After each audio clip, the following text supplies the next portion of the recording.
Il faut une énorme quantité d'énergie et d'une façon ou d'une autre, la comprimer dans un volume raisonnablement compact. C'est ce qu'on appelle une densité d'énergie élevée. C'est le même principe que les batteries. Emmagasiner un maximum d'énergie dans un petit volume, parce qu'ensuite il faudra transporter toute cette masse. Il faut énormément d'énergie pour atteindre ces vitesses. Donc, pour qu'un système de propulsion parvienne à une fraction significative de la vitesse de la lumière, il devra avoir une densité d'énergie qui est formidablement plus importante que tout ce qu'on a aujourd'hui.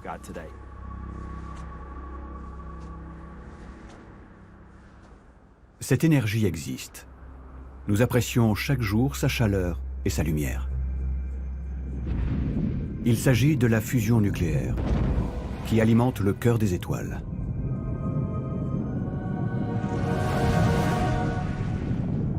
Sous l'action de la pression et des températures extrêmes qui y règnent, les noyaux des atomes d'hydrogène composant les étoiles entrent en collision et fusionnent.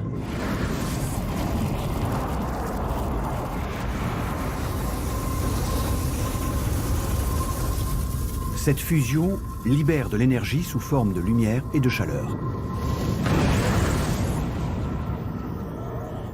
Serons-nous capables de générer une source d'énergie aussi colossale? Plusieurs réacteurs à fusion sont aujourd'hui à l'étude, avec pour objectif de créer une sorte de soleil miniature, produisant des densités d'énergie équivalentes à celles émises par le Soleil lui-même. Le plus important de tous ces projets de réacteurs se nomme ITER. Issu d'une collaboration internationale, il est situé en France. Le mini-soleil est contenu dans une chambre à vide en forme d'anneau. Les atomes de deutérium et tritium, deux formes particulières de l'hydrogène, y sont chauffés à des températures avoisinant les 150 millions de degrés. Se forme alors un plasma.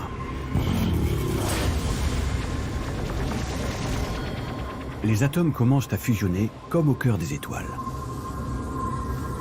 L'énergie de fusion est extrêmement concentrée, puisqu'un gramme de deutérium-tritium libère autant de puissance que 10 tonnes de pétrole.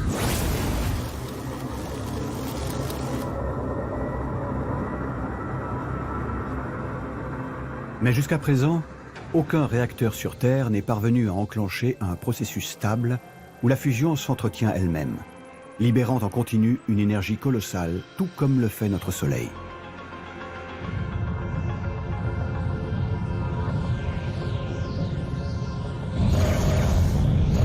Pour parvenir à fabriquer des réacteurs à fusion capables de propulser des engins spatiaux, le chemin risque d'être encore long.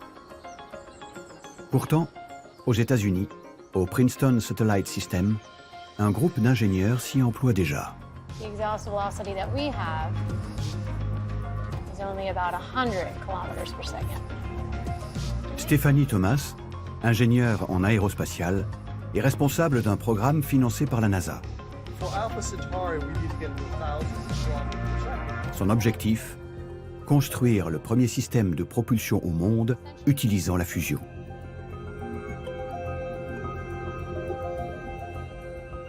Notre objectif est d'atteindre une étoile voisine dans un périmètre de 5 années-lumière, en emportant 10 000 kg de charge utile, soit 10 tonnes. Et il faut le faire avec une vitesse d'éjection qu'il est possible d'atteindre avec un moteur.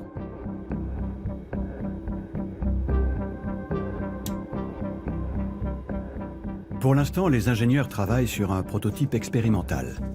Leur défi principal, obtenir un plasma de fusion stable.